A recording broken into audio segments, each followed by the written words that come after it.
नमस्कार मित्रांनो, आजची जी कथा आहे ती एक टिटवी पक्षाची आहे।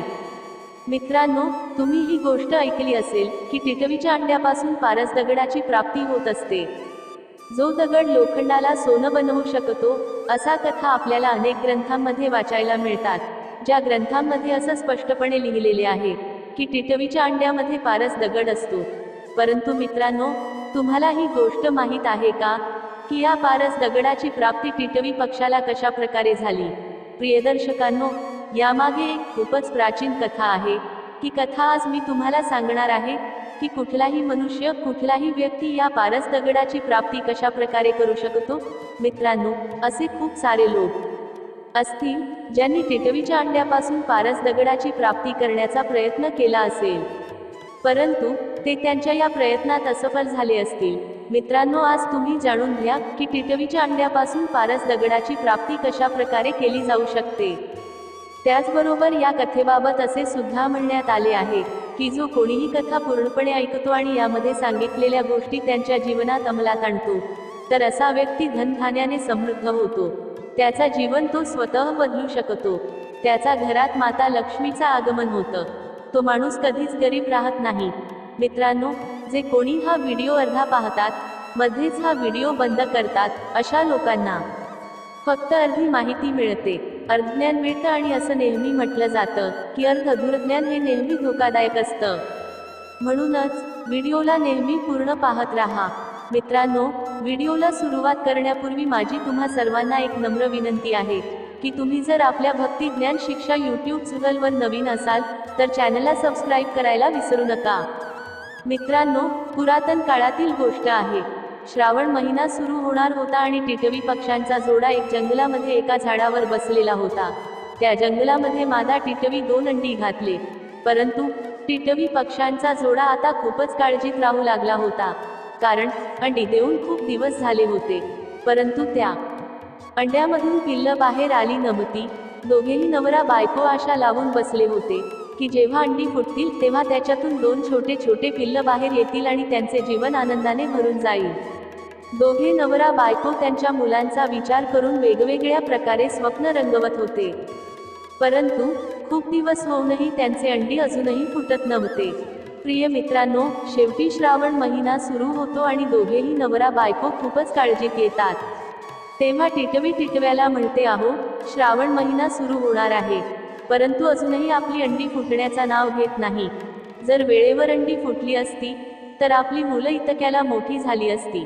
या अंड्यांना फोडण्यासाठी असं कोणता उपाय केला जाऊ शकतो की ज्यामुळे अंडी लवकरच फुटतील आणि आपली छोटी छोटी पिल्ल्या बाहेर येतील। मित्रांनो, तेव्हा टिटवा त्याच्या पत्नीला म्हणतो, प्रिये, या गोष्टीचा उपाय तर माझ्याकडे सुद्धा नाही। दोघे नवरा बायको सारखे चोचीने त्या अंड्यांवर टोची मारत असतात, परंतु तरी सुद्धा ती अंडी फुटत नाहीत। मित्रांनो, त्याच वेळेला नारद मुनी तिथून जात होते। जात असताना नारद मुनींचे लक्ष टिटवींच्या अंड्याकडे जातं आणि टिटव्याच्या जोड्याकडे जात।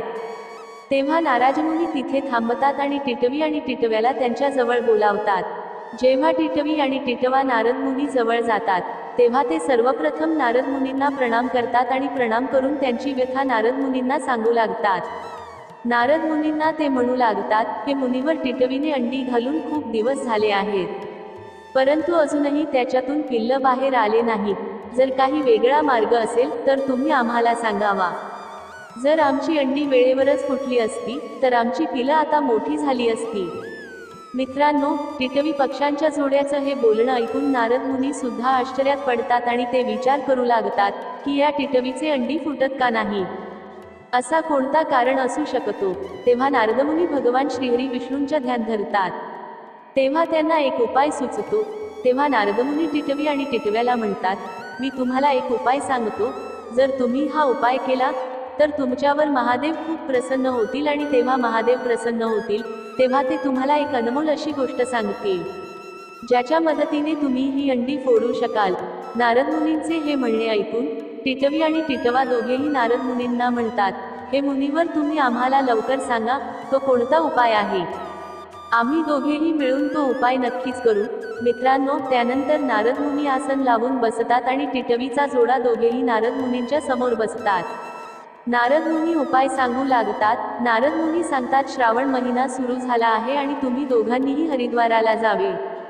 हरिद्वाराला जाऊन तुम्ही पूर्ण श्रद्धा भावनेने देवाधिदेव महादेवाची कावड घेऊन या आणि महादेवाला पूर्ण तनामनाने कावड अर्पण करा. पूर्ण श्रद्धेने, पूर्ण भावनेने जर तुम्ही हे कार्य करत असाल तर महादेव तुमच्यावर नक्कीच प्रसन्न होतील. नारद मुनी पुढे म्हणतात, हे पक्ष्यांनो, याच्या व्यतिरिक्त दुसरा कोणताही उपाय नाही. इतकं म्हणून नारद मुनी तिथून निघून जातात.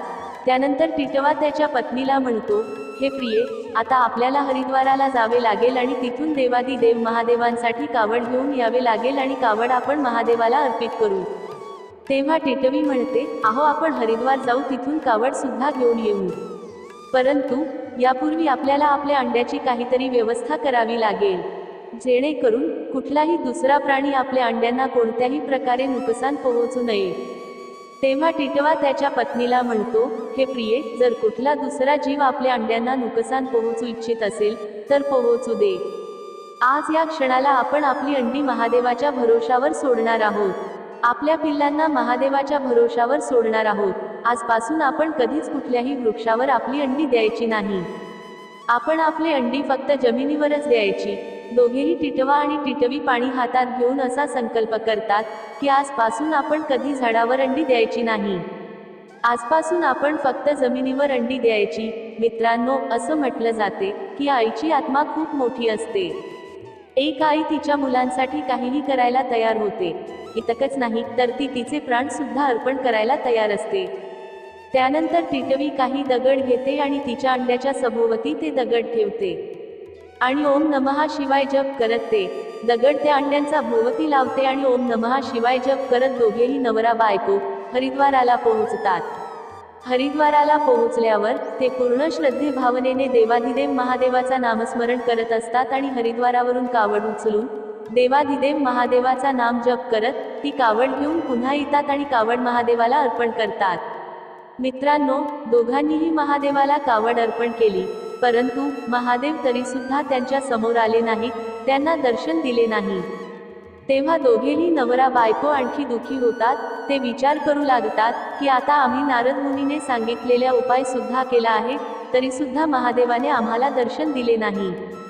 मित्रांनो, तेव्हा टिटवा पक्षी टिटवीला म्हणतो, तू काळजी करू नको, देवाधिदेव महादेव आपल्यावर नक्कीच प्रसन्न होतील. आपण आता देवाधिदेव महादेवाची घोर तपश्चर्या करू. आता दोघेही नवरा बायको पुन्हा संकल्प घेतात आणि महादेवाच्या घोर तपोचार्यांमध्ये बसून राहतात. तेव्हा टिटवा आणि टिटवी महादेवाच्या भक्तीमध्ये बसून राहतात. तेव्हा श्रावण महिन्याचा अंतिम वेळ चालू होतं.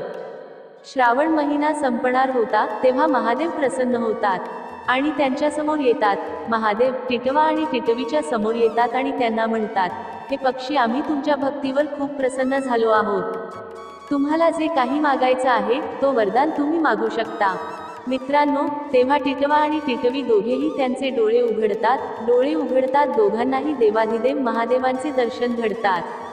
त्यानंतर टिटवा आणि टिटवी दोघेही नवरा बायको महादेवाला म्हणतात, हे प्रभू, आम्ही 2 अंड्यांना जन्म देऊन खूप दिवस झाले आहेत, परंतु अजूनही ती अंडी फुटली नाहीत.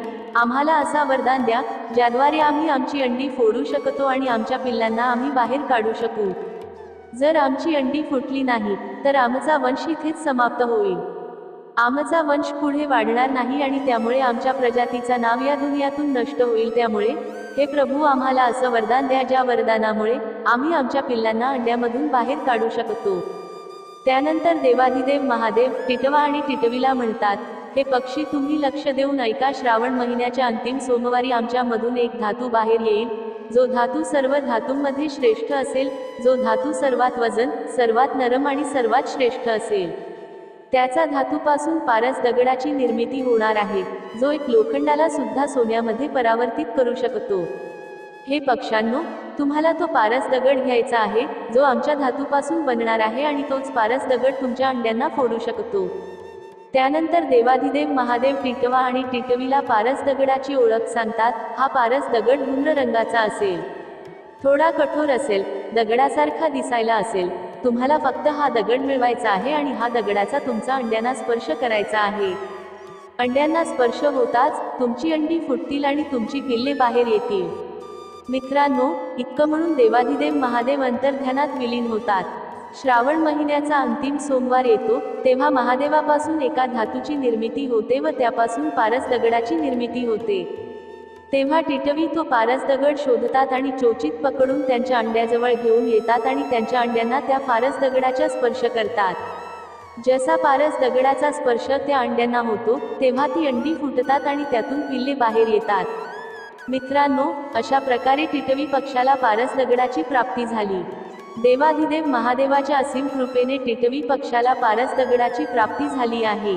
मित्रांनो, हे पूर्णपणे सत्य आहे. यामध्ये संशय घेण्यासारखं असं काहीच नाही की टिटवी पक्ष्यांच्या अंड्यामध्ये पारस दगड नसतो, तर त्यांच्याजवळ पारस दगड असतो. टिटवी पक्षी त्या पारस दगडाला खूप सांभाळून ठेवते आणि तिच्या पिल्लांना नेहमी त्या दगडाबद्दल सांगून जाते.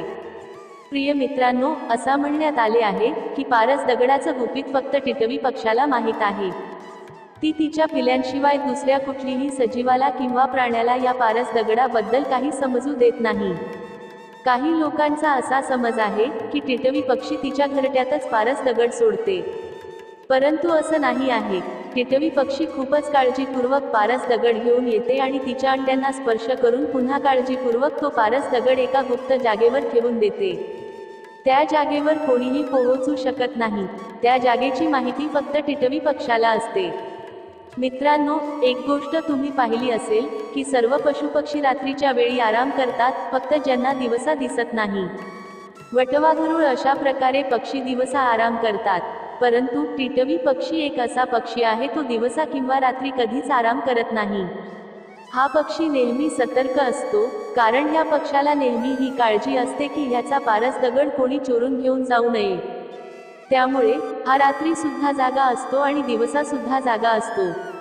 प्रिय मित्रांनो, असं सुद्धा म्हटलं जाते की जागून जागून जेव्हा याचे डोळे थकून जातात, डोळ्यांमध्ये पाणी येऊ लागतो, तेव्हा हा पक्षी त्याचा पारस दगडाला डोळ्यांवर लावतो आणि त्यामुळे त्याचे डोळे पुन्हा ताजेतवाने होतात आणि पुन्हा हा पक्षी अनेक महिने पारस दगडाची काळजी घेऊ शकतो. तो न झोपता काळजी घेऊ शकतो. प्रिय मित्रांनो, आजची ही कथा तुम्हाला आवडली असेल तर व्हिडिओला लाईक, शेअर, कमेंट करायला विसरू नका.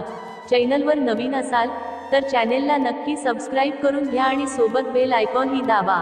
असेच छान छान व्हिडिओ तुमच्यापर्यंत पोहोचेल. प्रिय मित्रांनो, तुमचा हा एक सबस्क्राईबमुळे आम्हाला प्रोत्साहन मिळते. व्हिडिओ पूर्ण ऐकल्याबद्दल मनापासून धन्यवाद.